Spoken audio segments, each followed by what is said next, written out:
ओम श्री गणेशाय नमः। श्री सरस्वत्यै नमः। श्री गुरुभ्यो नमः। श्रुतिस्मृतिपुराणानाम् आलयं करुणालयं नमामि भगवत्पाद शङ्करं लोकशङ्करं शङ्करं शङ्कराचार्यं केशवं बादरायणं सूत्रभाष्यकृतौ वन्दे भगवन्तौ पुनः पुनः ईश्वरो गुरुरात्मेति मूर्तिभेदविभागिने व्योमवद्व्याप्तदेहाय दक्षिणामूर्तये नमः। योऽन्तः प्रविश्य मम वाचमिमां प्रसुप्तां सञ्जीवयत्यखिलशक्तिधरस्वधाम्ना अन्यांश्च हस्तचरणश्रवणत्वगादीन् प्राणान् नमो भगवते पुरुषाय तुभ्यम्। सुखं नित्यं स्वप्रकाशं व्यापकं नामरूपयोः अधिष्ठानं बुद्ध्यबोध्यं बुद्धेर्दृग्यत्तु निर्मलम् अपारं सर्ववेदान्त वेद्यं प्रत्यक्परं महः तदेवाहं न मत्तोऽन्यत इति मे निश्चिता मतिः। We are seeing what is Jiva, what is Ishwara, what is Brahman, and what is Kutastha. Jiva and Kutastha are from Vyashti standpoint, from individual standpoint, and Ishwara and Brahman are from total standpoint. Here we analyze who is Ishwara, how he is bound or how he is not bound. He is ever liberated. Jiva is bound. Why they have difference? What are their upadhis and what is the nature of their upadhis? Ishwara, Sattva Pradhana, and being predominant in Sattva, he is free. And Jiva, he is bound because he is overpowered by Rajoguna and Tamoguna. After analyzing this, we had come to the analysis of Brahman. What is the nature of Brahman? Brahman was compared to total space in the four types of spaces which we had taken for an example, for illustration. So Brahman is like total space. Now, as total space is all pervading, it is everywhere, it is present in and through all substances, it forms the substratum for everything. In the same way, Brahman forms the substratum of all the things which are present. But the question is, how do you know Brahman? I am going slightly away from the Tika that we have right now in front of us, but I am explaining from which background this explanation and illustration has come. So further, we will have this understanding in our mind. Why do we need to define etymologically what Brahman is? Any word, when etymologically explained, it is understood well, and that's why, for the same reason, that particular word is used to express that particular concept or idea. Now, how do we understand, or what is the etymological meaning of the word Brahman, and how that meaning expresses the nature of Brahman? Can Brahman be known? That is the doubt. We had addressed this doubt in a different way earlier. Can Brahman be known, or it is not at all known, etc. There we had said that Brahman is partially known and partially unknown. We know that something is, but what the nature of Brahman is, that is not known. To which one doubt is being raised. Doubt is such that it is well known that words are substantiated by forms and objects. For any word, there has to be an object which can substantiate that idea or concept. Let's say, for example, fingers. It should be shown, okay, these are fingers. Or air. Air cannot be pointed out. Literally, air cannot be pointed out like this is air. Yet, that which is heard when it moves, or that because of which leaves move, when it starts flowing, that which is felt on our skin, etc. By all these, by certain experience, air or the object can be substantiated. But that is not the case with Brahman. Brahman is not associated with any form in this world. It cannot be associated with anything, because that's what the definition of Brahman is. That's what we are trying to define. Now here is the contradiction. If you are trying to explain something which is not associated with anything, what is it? You are trying to explain me something which is not associated with anything. And if it is not associated with anything, how are you going to explain me that thing? If it does not have any attributes, if it does not have anything by which it can be substantiated, it can be compared, it can be explained, how can that thing be known? See, for space, it is easier. Even though we say Brahman is like space, because that is the closest comparison which is possible, but it is not like space, because again, space is limited. Space has its own limitation. It is an entity which has been created. But yet, just like space, Brahman is without attributes. Yet space is known. How is it known? There is this Siddhanta that space is known directly by our own self. We are not going to go into the explanation of that. But space is directly known without any senses. That is the Siddhanta. Now, if such is the case, tell me how Brahman will be known. This doubt is addressed by saying that Brahman, let that be with or without any attributes. Brahman with attributes or without any attributes. Both way it has been expressed and shown in Upanishads, etc. Whether it is with attributes or without attributes, it is certainly known. How is it? This is proved by its etymological derivation.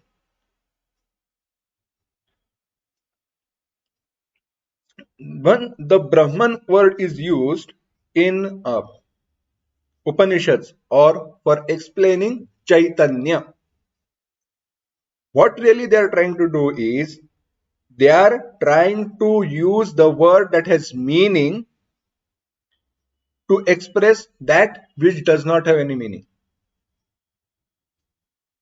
and which is a very beautiful thing. For this whole analysis and expression is this part of Tika. The word Brahman means bigness. Even though we have seen this earlier, I am just explaining this again so that it is clearer, much better understood. Bigness, Mahatva. Of course, this again is going to be repeated in Tika, but I am explaining this before. Anything which is big, how big is it?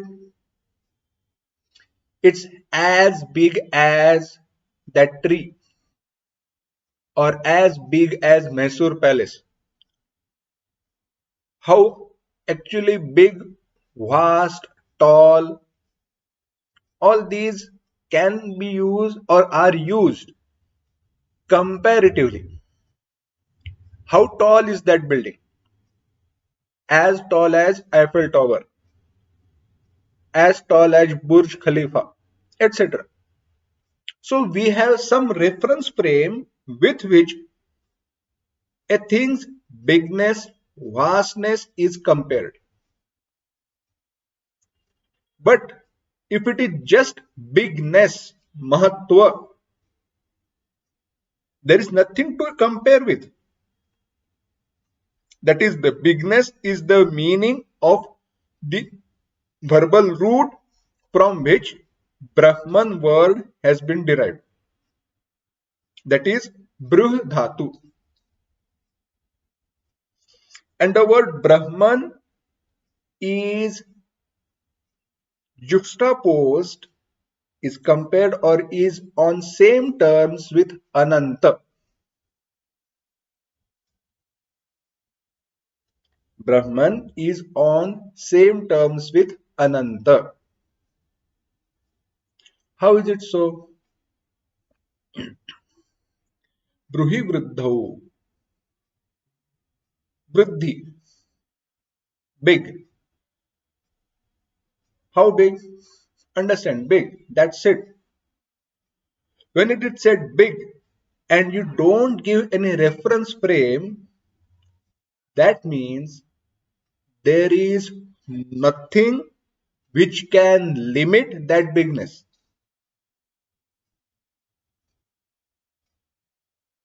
Is it not? Let's say he is as tall as a building. Or how tall is that building? As tall as Qutub Minar or Eiffel Tower. So it is compared, and because it can be compared, we have limited that particular entity, and not just that entity, the bigness of that entity.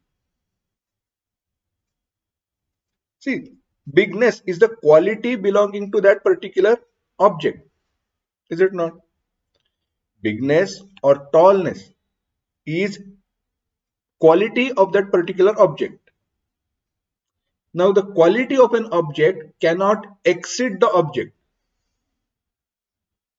and other way around, by that quality, that object is also limited.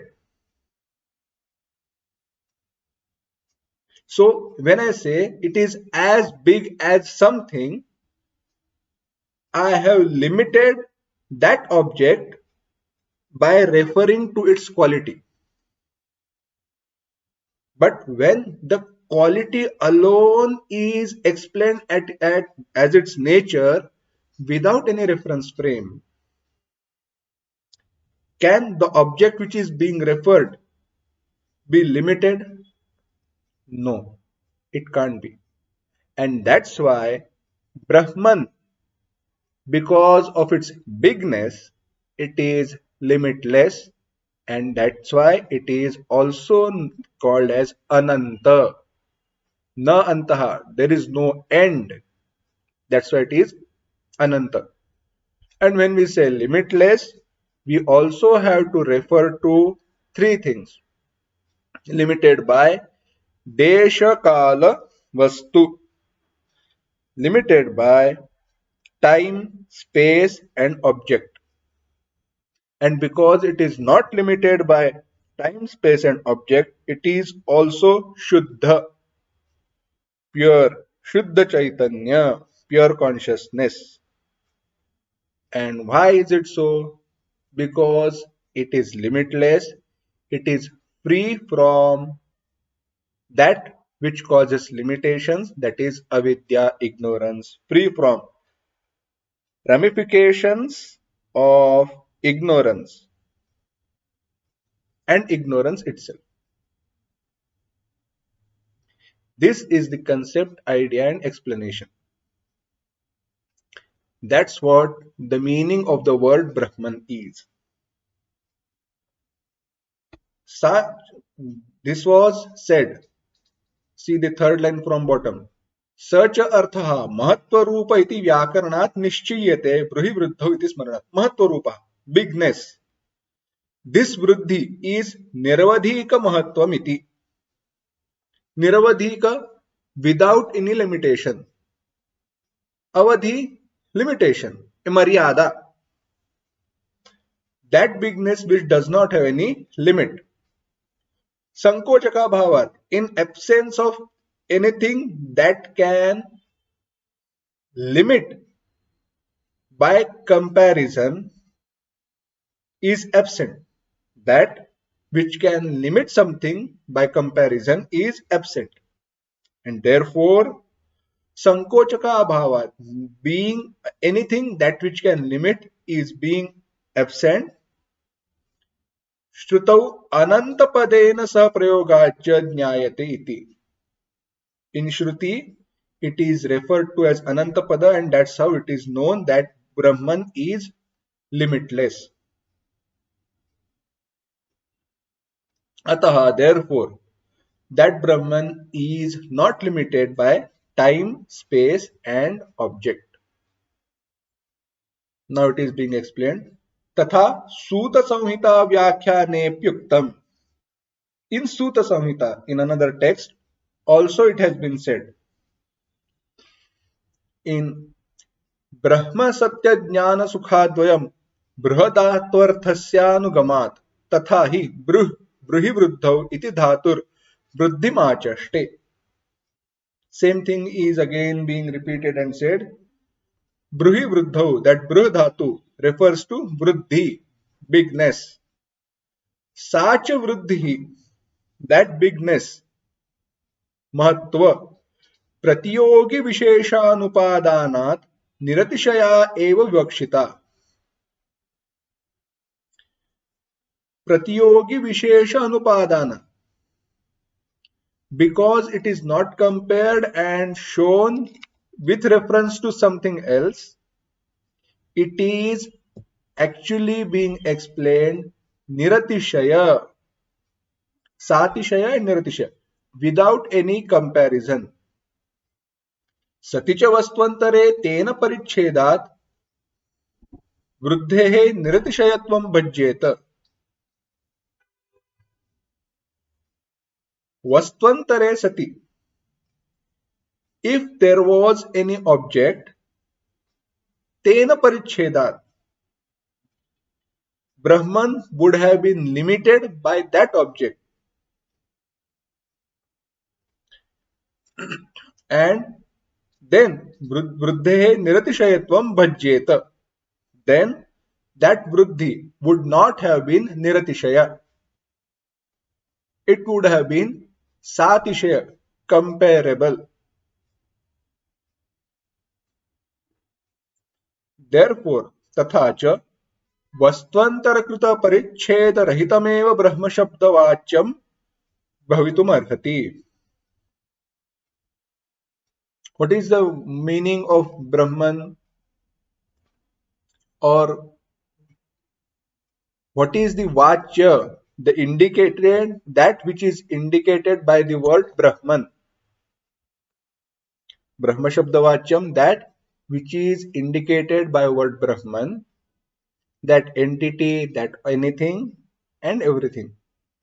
So that entity can be Vastvantara Krita Paricheda Rahitam Eva. Vastvantara, Vastu Antar, Anya Vastu, any other object. Krita, created by that object. Paricheda, limitation. Rahita, without. So, the entity which is indicated by word Brahman must be without any limitations, created by an object which exists different from that particular entity.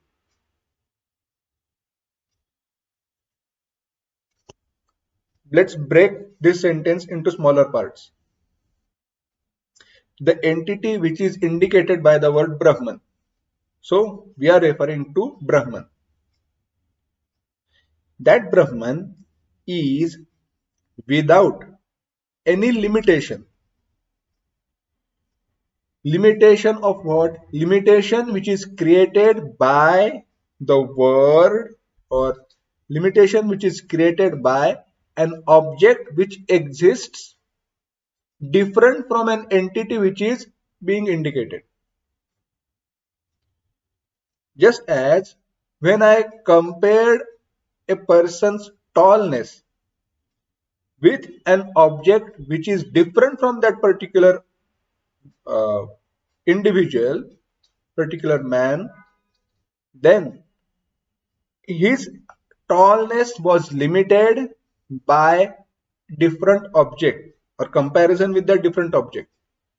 But there is no such object which exists different from Brahman with which Brahman can be compared, and therefore Brahman is limitless. And therefore द्वैतप्रपञ्चस्य तत्स्वरूपे अध्यस्ततया एव प्रतीतेः वस्तुतः तत्स्वरूपानतिरिक्तत्वात् तथा च वस्तुकृतपरिच्छेदनिराकरणेन एव देशकालकृतपरिच्छेदः अपि निरस्तः वेदितव्यः. How can you say that there is no other object existing different from Brahman? Because all this world created out of duality, Dvaitakrita Prapancha, is adhyasta, superimposed in Brahman, and out of superimposition alone it is being experienced, and superimposed entity can never be compared with its substratum because they have totally different planes of reality, and objects which have different planes of reality do not have any connection in between them. They cannot harm each other. They can never have any connection in contact with each other. They cannot limit each other. The appearance of limitation is just an appearance, adhyasa.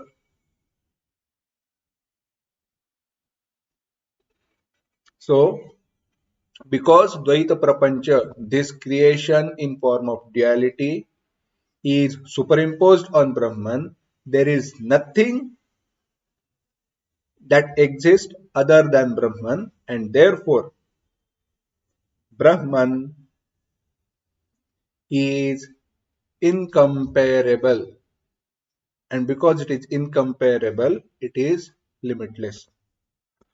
देशकालयोः अपि परिकल्पितत्वेन वस्तुतः तद्रूपानतिरेकात्. Deshakala Pariched also is not there. Deshakala Vastu, time, space, and object. It is not limited by time, space, and object. Why? Because those also are superimposed in Brahman. एवं द्वैतापरोक्षस्याधिष्ठानत्वेन तद्बाधावधित्वेन च त्रिविधपरिच्छेदरहितं यद् अद्वितीयं तत्सत्यम् एव एष्टव्यम् इति. Evam, in this way, that which is द्वैतापरोक्षस्य अधिष्ठानत्वेन, द्वैतस्य अपरोक्षस्य अधिष्ठानत्वेन, that which is the adhisthana substratum of Dvaita, superimposed duality, tad badhavaditvena, that which causes the badha, negation of everything that is superimposed, trividha paricheda rahitam, that which is without limitations of the three types, three nature,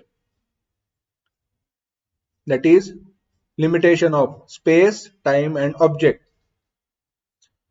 that which is advitiya, one without the second, that alone is called as satya. That alone is satyam iti ishtavyam. That alone should be known as satya. Now this Brahman, where is this Brahman? Show me where is it, for which it is said,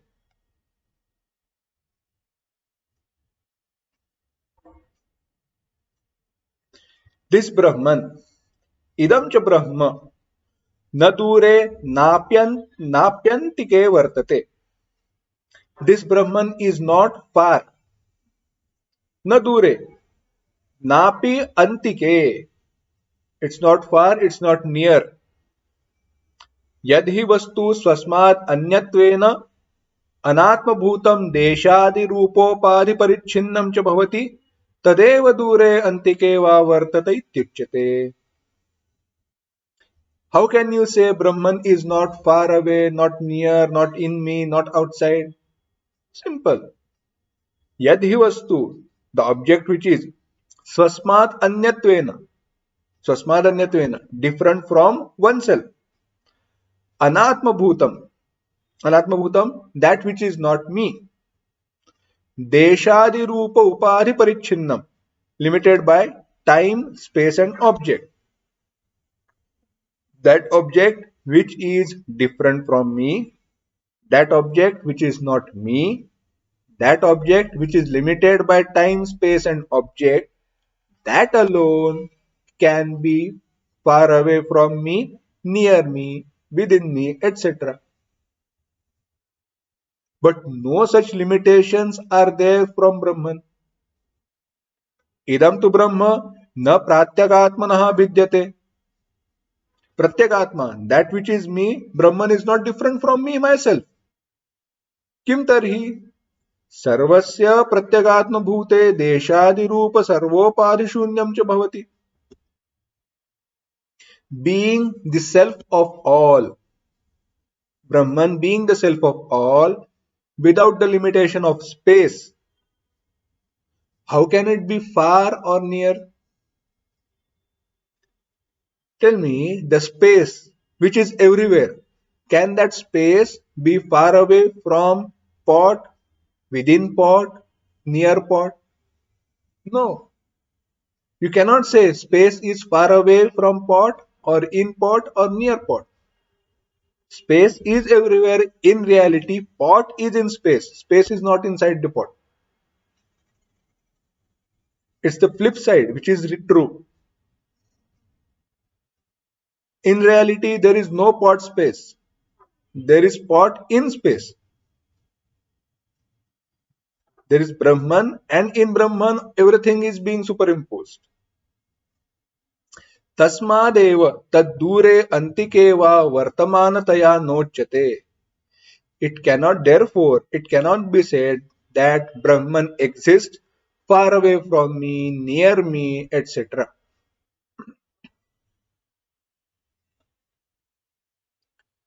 Yet, interestingly, in Upanishads, Brahman is explained by these words together. That which is in me, that which is far away from me, that goes everywhere without moving. The most poetic or the best poetic description of Brahman can be this alone. That which is far away, yet it is near. That which goes everywhere without moving.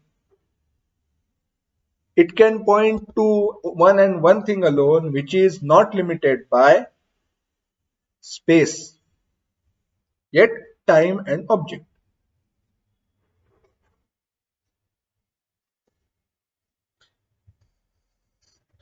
Now, Brahma Shabda, the meaning of word Brahman, the direct meaning and implied meaning.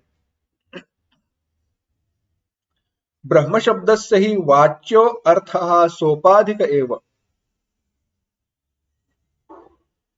The vachya artha, the direct meaning which is understood by the word Brahman, is again sopadhika, with attributes, with conditioning. So you'll say, how can it be? Let's understand. व्यापकत्व धर्म विशिष्टस्य वस्तुनः ब्रह्माभिधेयत्वात्. व्यापकत्व धर्म, quality, Vyapakatva, all pervading, because you have explained that object with quality that it is all pervasive, because you have referred to that object with quality, it is now sopadhika, for which now explanation is being given. Slightly different from this topic. This explanation is for the sake of understanding how a sentence should be understood when it is referring to Brahman, Atma or Chaitanya. Even though it appears to have to be with quality, it is the mode of teaching that we have to understand. Because it is difficult to grasp something which has no attributes. Even to say that it does not have any attributes is like adding attributes to it. And then we fall or we follow the unending rabbit hole where we just go around into technical jargon, we go around using the words, whether the word is actually the quality or not. Unfortunately, because our mind is so much steeped into ignorance, there is no way that an object which does not have any attributes can be expressed without using words. So words are needed to express Brahman, yet those words don't point out to that Brahman. It's like using a boat to go to the other side of the river, to the faraway bank of the river. And after that, we just leave that boat behind. So after using these words, we have to leave these words behind and go further.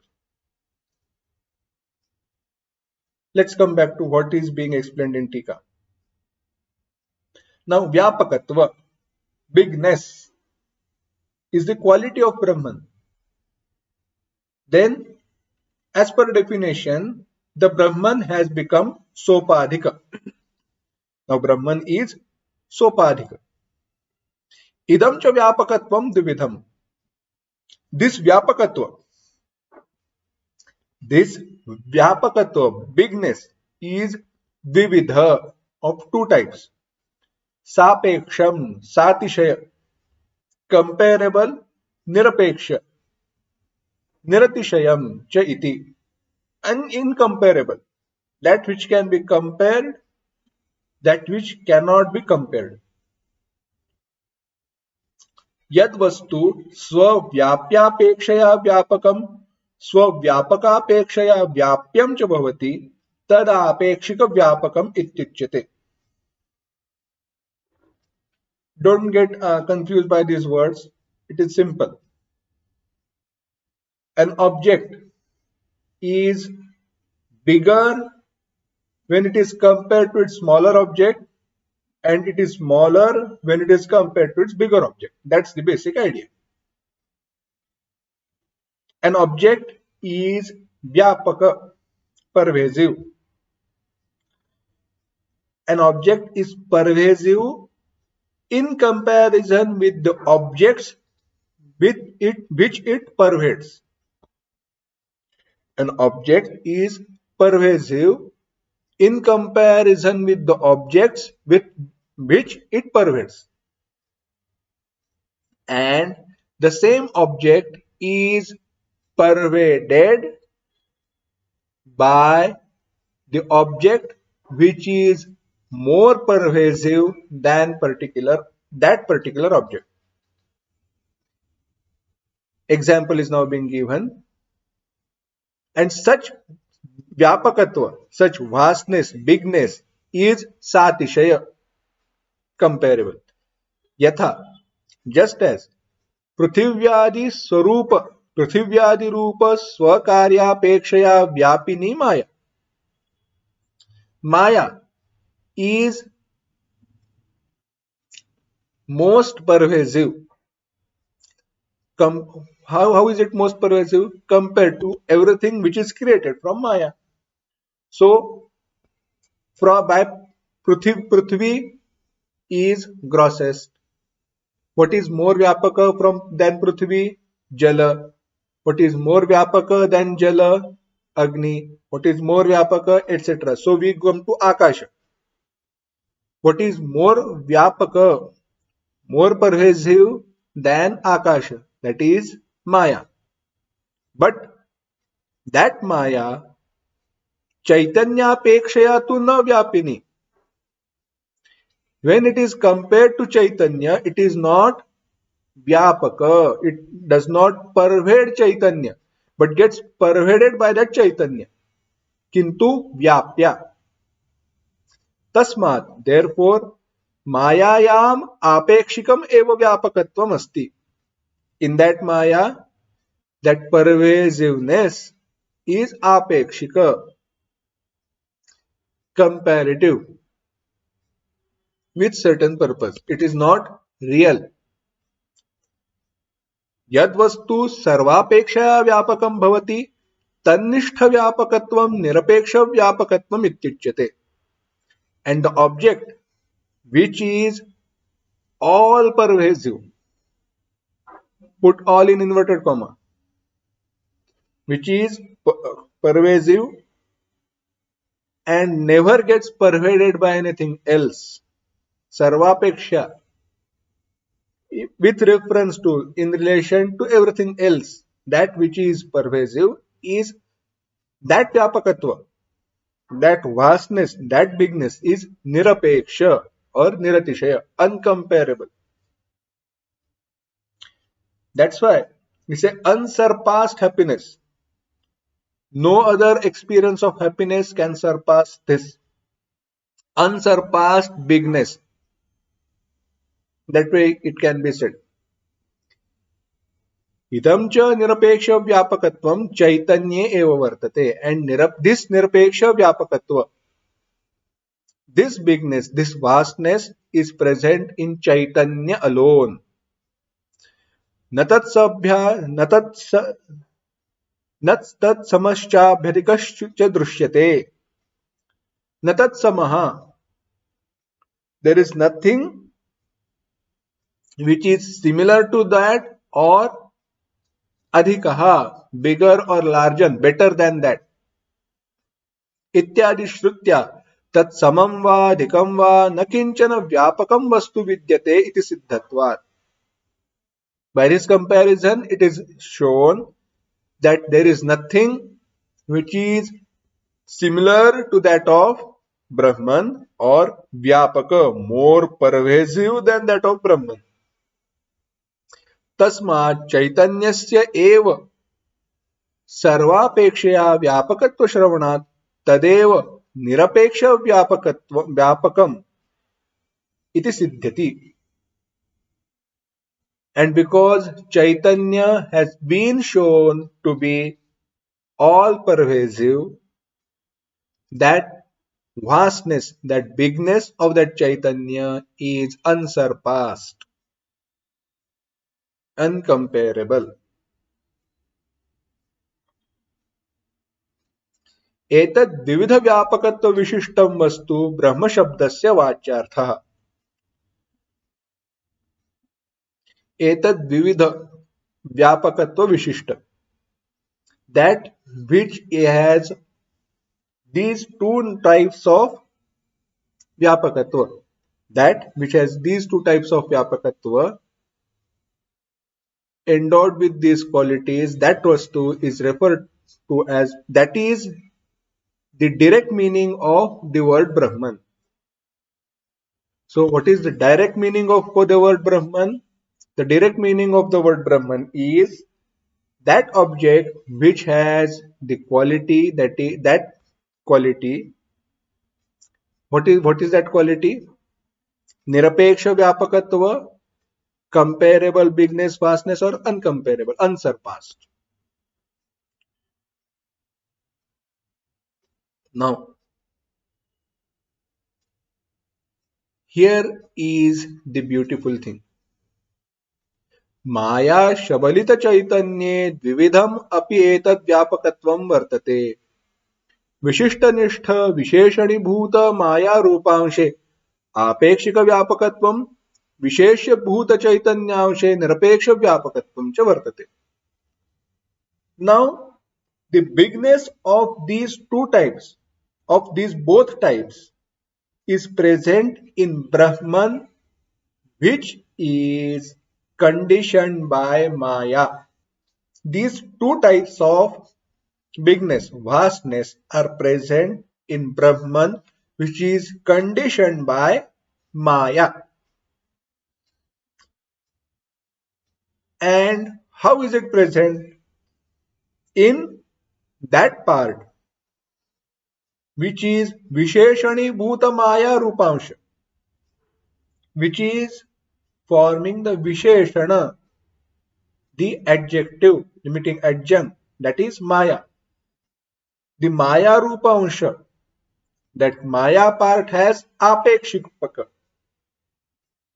comparative bigness, vastness, and Vishesha Bhuta, that which is real Brahman, true nature, Vishesha, of which Maya is Visheshana, that Vishesha Bhuta Chaitanya, that Brahman has Nirapeksha Vyapakatva, uncomparable bigness, vastness. Now, further, चैतन्यैकदेशे मायायाः सत्त्वात् माया विशिष्टचैतन्यापेक्षया शुद्धचैतन्यस्याधिकव्यापकत्वाच्च तदेव निरपेक्षव्यापकत्वं न तु माया विशिष्टचैतन्यम्. चैतन्यैकदेशे मायायाः सत्त्वात्. Now, because Maya is present on one part of Brahman, Maya is not present everywhere in Brahman. Understand? If Maya would have been present everywhere in Brahman, then Maya would have become as big as Brahman. Ekadeshe, it is present only in one part of Brahman. Maya Vishishta Chaitanya Apekshaya, in comparison with Brahman, which is conditioned by Maya, Shuddha Chaitanyasya Adhika Vyapakatvacha. Shuddha Chaitanya, pure consciousness, is more pervasive. And because Shuddha Chaitanya, pure consciousness, is more pervasive, on account of that, that pervasiveness is referred to as Nirapeksha Vyapakam. That Chaitanya is referred to as that which is big, Brahat, bigness, which incomparable bigness, which can be referred to, which can be indicated by word incomparable bigness.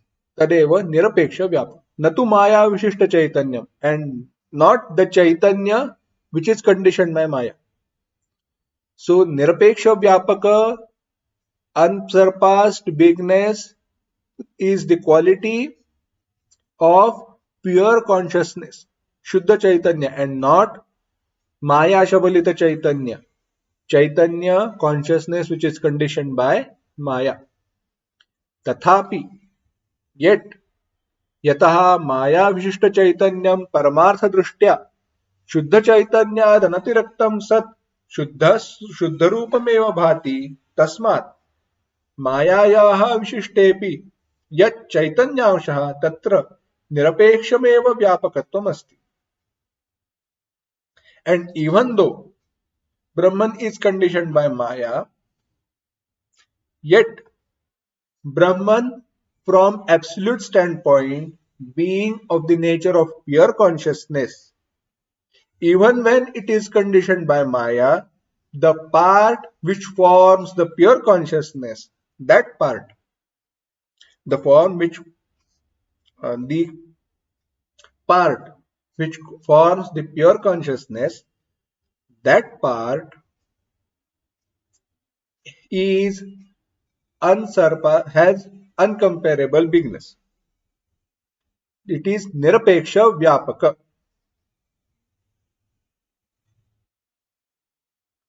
इत्थं माया विशिष्ट चैतन्यम एव ब्रह्म शब्दस्य वाच्यार्थः इति युक्तमेवोक्तम्.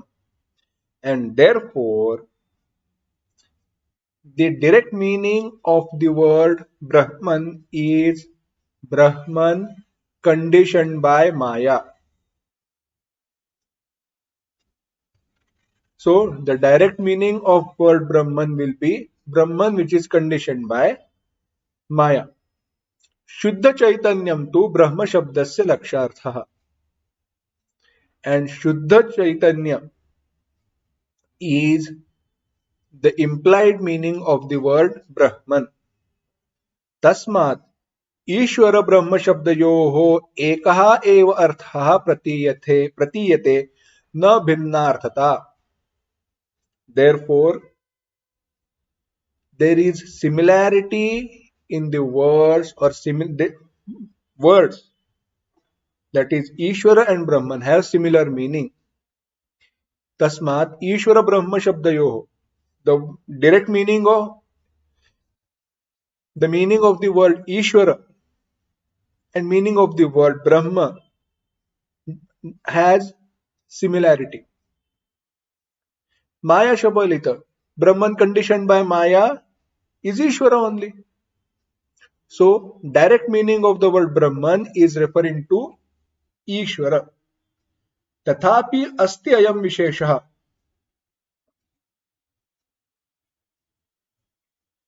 Yet there is this difference. What is it? Tathapi asti ayam visheshah. Yet there is this difference. ब्रह्म शब्दः स्वरसतः लक्ष्यार्थमेव प्रायशः बोधयति, काचित् कथया तु वाच्यार्थमपि. ईश्वर शब्दः वाच्यार्थमेव प्रायशः बोधयति, लक्ष्यार्थं तु क्वचित् कथया. Simple.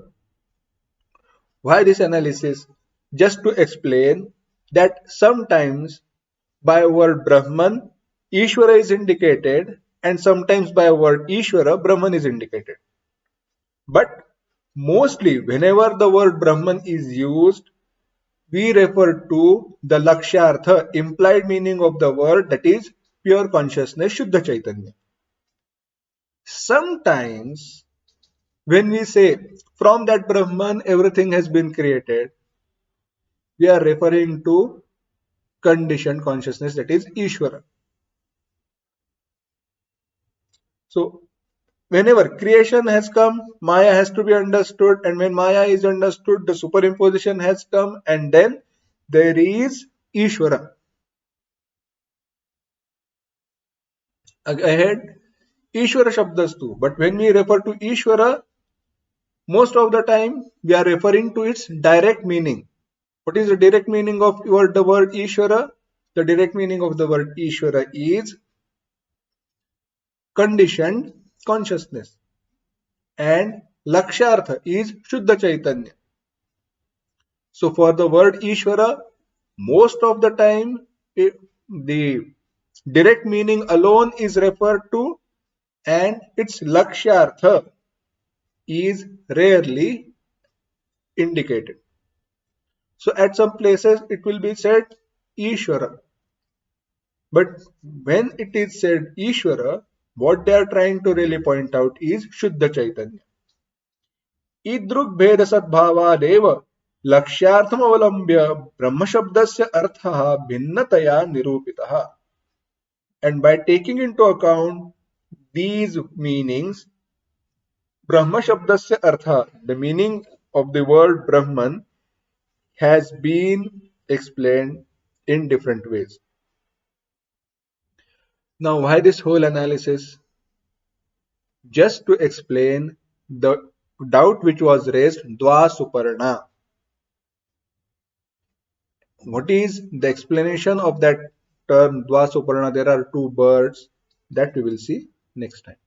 Om Asatoma Sadgamaya Tamasoma Jyotirgamaya Mrityorma Amritangamaya Om Shanti Shanti Shanti Samastaloka Sukhino Bhavantu Samastaloka Sukhino Bhavantu Samastaloka Sukhino Bhavantu Om Shanti Shanti Shanti Hari Om Shri Gurubhyo Namaha Hari Om